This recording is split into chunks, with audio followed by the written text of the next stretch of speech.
विदर्भ और महाराष्ट्र के उद्योगों का कैसे हो उत्थान? उत्पादकों उद्योजकों को किन सरकारी सहयोग की है अपेक्षा? नीतियों में किस बदलाव की है जरूरत? टैक्स और सुविधाओं का कैसा हो तालमेल? बाजारों की स्थिति हो या जिलों की उत्पादक विशेषता, सफल जीवन के अनुभव का सार करेगा सरकार, किसान और उत्पादक सभी को निहाल। आओ देखें उद्योग की बात रूंगटा जी के साथ। आप सभी को न्यूज फर्स्ट चैनल पर विभिन्न संस्थाओं से औद्योगिक संगठन में जुड़ा हुआ मैं मधुसूदन रूंगटा नमस्कार करता हूं। इस वर्ष जो गर्मी का महीना अब तक तो कुछ चंद दिन ही तपा, बाकी बरसात आंधी इसमें ही गुजर रहा है और काफ़ी इसकी वजह से किसानों को भी नुकसान हो रहा है, उद्योगों को भी नुकसान हो रहा है क्योंकि बार बार बिजली जा रही है और उसके संकट के कारण आज उद्योग भी समस्या में आते जा रहे हैं। हम विकास के बारे में विदर्भ के पर्टिकुलरली बात करना चाहते हैं। आज जो विदर्भ जो विकास करना चाहिए अब वह विकास के रंग में आते जा रहा है। जो विदर्भ में मिनरल्स हैं और जो खेती है उसकी अभी पहचान शुरू हुई है, लेकिन खेती में भी और बहुत कुछ करना है। हमने देखा इकोनॉमिक टाइम्स में बिहार सरकार ने जो वहाँ पैदावार होती है कृषि के अंतर्गत, तो वहाँ पे एक ऐसा कन्वेंशन किया गया कि उसमें वहाँ की जो उत्पादन वस्तु है कृषि के अंतर्गत जो आती है उसके लिए बायर्स, उसकी क्वालिटी, उसके लिए लगने वाले प्रोसेसर्स, उसकी एक कॉन्फ्रेंस की और लोगों को उसमें इन्विटेशन दिया गया। इसी तरह कई सरकार भी कृषि को प्रोत्साहन देने के लिए बहुत सारी कॉन्क्लेव कर रही है। आज हमारे विदर्भ में चावल है, दाल है, सोयाबीन है, कॉटन है जो प्रचुर मात्रा में होता है, लेकिन इसके लिए सरकार की ओर से अभी तक प्रयास नहीं हुए, जो बहुत ज़रूरी है। आज पूरे 11 जिले में कृषि काफ़ी महत्वपूर्ण है और जो यील्ड है किसानों को बहुत कम मिलती है, पैदावार भी तकनीकी दृष्टि से नहीं हो पा रही, वहाँ पर ध्यान देना बहुत ज़रूरी है। अगर इस क्षेत्र को ध्यान दिया जाता है तो उस पर लगने वाले जो उद्योग है वो आगे आ सकते हैं, लॉजिस्टिक की भी समस्याएं उसकी दूर हो सकती है, लेकिन सरकार ने उस क्षेत्र को प्राथमिकता देना बहुत ज़रूरी है। हम कहते हैं कि भारत जो है गाँव में है और गाँव में सब कृषि आधारित है, 70% से अधिक लोगों का जीवन यापन कृषि पर है, तो इसको हमको जरूरी हो जाता है कि सरकार ने उसको प्राथमिकता देकर कृषि को चालना देनी चाहिए। और जिस तरह से कॉटन के उद्योग लग सकते हैं, जैसे जिनिंग है, उसे ट्विस्टिंग करके यान बन सकता है, उससे स्पिनिंग करके कपड़ा बन सकता है, कपड़ा बनने से अप्रैल बन सकता है, अप्रैल से जिस तरह बांग्लादेश में अभी सरकार ने काफ़ी प्रतिबंध लगाए हैं तो उससे अभी निर्यात में बहुत अच्छे स्कोप बढ़ गए हैं। अब बांग्लादेश डायरेक्ट नहीं कोई माल बेच सकता है, उसका रेडीमेड गारमेंट जो विश्व में सबसे ज़्यादा उत्पादन होता है वह सीधे रास्ते से भारत में आता था, अब उसको पोर्ट से आना पड़ेगा तो वो 20% महंगा हो जाएगा और उसके कारण भारतीय उद्योग जो कपड़े में है, गारमेंट में है, वो काफ़ी अच्छे टिक सकते हैं। तो हमारे विदर्भ में कॉटन काफ़ी होता है। ऐसे समय में सरकार ने, महाराष्ट्र शासन ने इस ओर ध्यान देना बहुत ज़रूरी है। महाराष्ट्र शासन इस तरफ देती है तो बहुत सारे अप्रैल्स के कारखाने जो है, गारमेंट के कारखाने यहाँ लग सकते हैं और उसका फायदा किसानों को और यहाँ के इंडस्ट्रीज को हो सकता है। तो इस ओर महाराष्ट्र शासन ने शीघ्रता से, तत्परता से अपने कैबिनेट में मंजूरी देकर किस तरह से हम सहूलियतें देकर गारमेंट उद्योग को आगे बढ़ा सकते हैं। अमरावती में मानते हैं कि गारमेंट उद्योग काफ़ी आगे है, नागपुर में भी गारमेंट क्लस्टर है, लेकिन उसके साथ साथ जरूरी हो जाता है कि बाकी जिलों में भी वो सुचारू रूप से क्लस्टर बने, गारमेंट उद्योग फले फूले और इससे गारमेंट उद्योग के फले फूलने से सरकार को भी आय होगी, देश में काफी उससे वृद्धि होगी, निर्यात का भी उससे बहुत बड़ा योगदान होगा।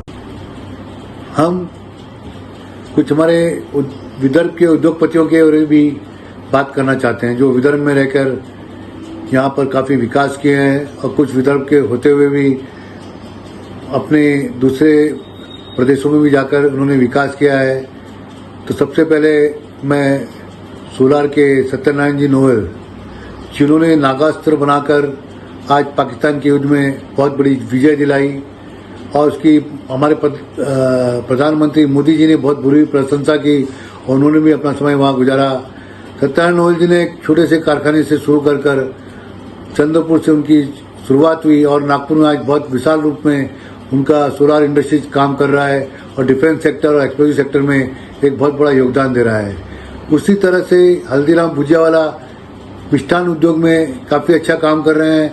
आज वो भी $1 बिलियन के ऊपर काम कर रहा है। बहुत जगह जगह उनके रेस्टोरेंट, मिठाई की दुकानें खुल गई है और हल्दीराम से भी नागपुर काफ़ी पहचाना जाने लग गया है।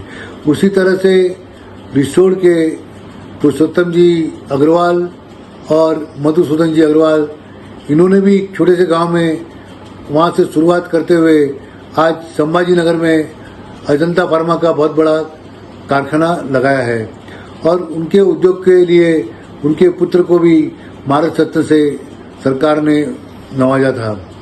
तो ये हमारे लिए बहुत बड़ी बात हो जाती है कि ऐसे उद्योगपति काम करते हैं तो उससे हमको एक मनोबल मिलता है। उसी तरह अरगोविंद बजाज और रोहित जी बजाज जो काम कर रहे हैं, उनका स्टील सेक्टर में और प्लास्टिक सेक्टर साथ साथ जिनिंग सेक्टर की मशीनों में बहुत बड़ा योगदान है और एक अच्छे इंडस्ट्रीज के तौर पर उनका काम चल रहा है। तो ये सब हमारे लिए मार्गदर्शक है जिन्होंने दिशा दी है और आगे बढ़ाने का मनोबल लिया है। उसी तरह से लोनार के बुल्डाना में बाड़ा साहब दराड़े, जो वहाँ से पैदा हुए और बहुत साधारण स्थिति में आकर उन्होंने आज बहुत बड़ी योजना बनाई है। कोल गैसिफिकेशन का प्रोजेक्ट उन्होंने चंद्रपुर के भद्रावती में लाया है। 1650 एकड़ जमीन ली है, उसके अंतर्गत कोल गैसिफिकेशन का एक प्रोजेक्ट लग रहा है। आज देखा जाए तो ये ब्लू प्रोजेक्ट है, इसके अंतर्गत कोल से सेन गैस बनेगी। सेन गैस से कई तरह के ammonium nitrate, carbon monoxide, carbon dioxide और कई तरह के प्रोडक्ट बनाकर वह ये देना चाहते हैं पहले प्रोजेक्ट के द्वारा आत्मनिर्भर भारत के अंतर्गत कि देश के अंतर्गत बहुत सारा विकास हम कोल के ऊपर कर सकते हैं। कोल केवल सिर्फ ऊर्जा का साधन नहीं है, उसमें केमिकल है, उसके केमिकल से बहुत सारे हम चीजें हासिल कर सकते हैं। उसी तरह से कृषि क्षेत्र में क्रेटा एनर्जी के श्री अनूप जी गोयल, उन्होंने चाइना में चावल भेजकर एक चावल को दिशा दी, सबसे बड़े एक्सपोर्टर है और साथ ही साथ उन्होंने क्रेटा एनर्जी के नाम से बायो एनर्जी का प्रोजेक्ट मूल में लगाया और उसके बाद वे यहाँ ही नहीं रुके और उन्होंने अपना दूसरा प्रोजेक्ट उसी तरह भद्रावती में वहाँ पर क्लीन एनर्जी के ऊपर और कोल गैसिफिकेशन के अंतर्गत स्टील प्लांट भद्रावती में ला रहे हैं और उसके अंतर्गत लोगों को काफ़ी यहाँ पर रोजगार मिलेगा। डिफेंस सेक्टर में दुष्यंत देशपांडे जी भी एमएसएमई में योगदान दे रहे हैं। आज उनके द्वारा बनाए प्रोडक्ट की काफ़ी अच्छी मांग है और एक अच्छा उन्होंने दिशा देने का काम डिफेंस सेक्टर में किया है। आज नागपुर जो एक हमारा ऐसा क्षेत्र है जहाँ पर चारों तरफ डिफेंस के यूनिट है और डिफेंस में सरकार प्राथमिकता देने जा रही है। ऐसे स्थिति में हमें चाहिए कि हम डिफेंस की पॉलिसी लाएं और डिफेंस की पॉलिसी के अंतर्गत यहाँ के उद्योगों को किस तरह से हम आकर्षित कर सकते हैं और किस तरह से डिफेंस को मजबूत बना सकते हैं और निर्यात करके डिफेंस को आगे जो है उसको आय का अर्जन सरकार को दे सकते हैं। तो सरकार ने एक सेपरेट पॉलिसी बनानी चाहिए, उसके अंतर्गत सरकार ने इतनी सहूलतें देनी चाहिए कि जिसके पास आइडियाज है, जो आगे इसमें काम करना चाहता है, वो डिफेंस सेक्टर को मजबूत करने के लिए अपने उद्योग नागपुर विभाग और विदर्भ में लगा सकता है। तो ऐसे जो अपॉर्चुनिटी अगर मिलती है तो आज ये सेक्टर भी लोगों को आकर्षित करने के लिए काफ़ी उत्साहित और प्रोत्साहित कर सकता है। तो सरकार के लिए धोरण देना इस क्षेत्र के लिए बहुत जरूरी हो जाता है। और डिफेंस जितनी सख्ती से और जितनी डिफेंस को जितनी मजबूती से हम करेंगे उतने से डिफेंस आगे मजबूती के साथ विदर्भ को भी योगदान देगा, हमारा शासन को भी देगा और उससे यह क्षेत्र बहुत आगे बढ़ेगा। अब हम बात करेंगे कि यहाँ पर जो असुविधाएं होती है, समय पर हमारे काम नहीं हो पाते, रेड टेपिज्म के कारण फाइलें यहीं लटकी रहती है। आज एमआईडीसी में भी कई जो फाइलें हैं वहीं पर प्रलंबित पड़ी हुई हैं। तो उसके लिए सरकार ने ऐसे नियम बनाने चाहिए कि अगर प्रलंबित कोई फाइल पड़ी रहती है उसके लिए अधिकारी दोषित होनी चाहिए। और ये जो नागपुर विभाग में जो काम नहीं हो रहा है तो उसके लिए किस तरह से इस विभाग को आगे ले जाया जा सकता है, क्योंकि मुंबई में सब फाइलें जाने से यहाँ पे काफी विलम्ब होता है। और दूसरा यहाँ पे जितने भी ज्यादातर औद्योगिक प्लॉटों को कमर्शियल में किया जा रहा है जो सरासर गलत है, इसको एमआईडीसी रोकना चाहिए। आज एमएसएमई को बढ़ावा देने के लिए सरकार बहुत काम कर रही है और दूसरी तरफ अगर ऐसा काम किया गया तो यहाँ के जो मंत्री और आमदार है उन्होंने हस्तक्षेप करना चाहिए, क्योंकि एमआईडीसी की जमीन कमर्शियल के लिए नहीं है और वहाँ पे एमएसएमई या बड़ी इंडस्ट्रीज आती है तो उससे रोजगार भी मिलता है और उस क्षेत्र का विकास भी होता है। तो जो ये बॉम्बे स्तर पे काम हो रहा है उसको रोकना चाहिए। उसमें वहाँ पर ये भी करना चाहिए कि जो काम हुए वो क्यों हुए और किस तरह से लोगों ने किए और किस तरह से विदर्भ को नुकसान पहुंचाया, ये भी बहुत जरूरी है। क्योंकि इस तरह से जो ये गलत काम हो रहे हैं उस पर काफी रुकावट आएगी और विदर्भ में लोगों को आसानी से प्लॉट सुलभ हो जाएंगे। किसी भी राज्य को मजबूत बनने के लिए जरूरी हो जाता है आईटी, सॉफ्टवेयर, हार्डवेयर या वहाँ पर एआई इंडस्ट्रीज आए। आज मुंबई, पुणे में काफ़ी स्तर पर एआई लगी है, नागपुर में कुछ आए हैं, लेकिन अभी अमरावती में भी हमारे फेडरेशन ऑफ इंडस्ट्री एसोसिएशन के पूर्व अध्यक्ष और एमआईडीसी इंडस्ट्री एसोसिएशन अमरावती के अध्यक्ष श्री कीर्तन पातुरकर ने अपने प्रयासों से वहाँ पर आईटी पार्क स्वीकृति ली है और उम्मीद है कि अमरावती में अगर आईटी सेक्टर पार्क आता है तो बहुत ही स्वागत योग्य है। नागपुर, अमरावती, उसी तरह चंद्रपुर में भी बहुत सारी संभावनाएं हैं, यहाँ पर आईटी पार्क अच्छी तरह लगाया जा सकता है क्योंकि तेलंगाना बहुत पास में है। और मुरवा एयरपोर्ट को डेवलप करके आईटी पार्क को 4-5 क्षेत्र में विदर्भ में लाना बहुत जरूरी है। आज हमारा लोकेशन बहुत अच्छा है, जरूरत है कि हमारी जो सुविधाएं हैं वो सुविधाएं लोगों तक हम पहुंचा सके। इसके विकास के लिए, विदर्भ के विकास के लिए सेमिनार, कॉन्क्लेव अंतर्राष्ट्रीय स्तर पर होनी चाहिए, जिससे कि यहाँ पर सिंगापुर, हांगकांग, न्यूयॉर्क, लंदन के निवेशक आ सके और साथ साथ में दुबई के भी निवेशक यहाँ पर आकर्षित होते हैं। तो इस क्षेत्र का विकास काफी हो सकता है और आईटी सेक्टर जितना मजबूत होगा उससे आय भी बढ़ेगी और वहाँ की मजबूती भी आएगी। और जो हमारी युवा जो आज ज्यादा से ज्यादा लोग आईटी सेक्टर में आ रहे हैं तो उनके रोजगार के बहुत अच्छे साधन मिलेंगे और स्टार्टअप को भी एक बहुत बड़ा मौका मिलेगा। तो इस क्षेत्र को आगे लाने के लिए जो नीतियां हैं बहुत सरलता से, सुगमता से बननी चाहिए, जिससे कि यह क्षेत्र आगे बन सकता है। हमें ये समझ नहीं आ रहा है कि पैकेज इनकम इंसेंटिव अब तक इतनी देरी क्यों होती जा रही है।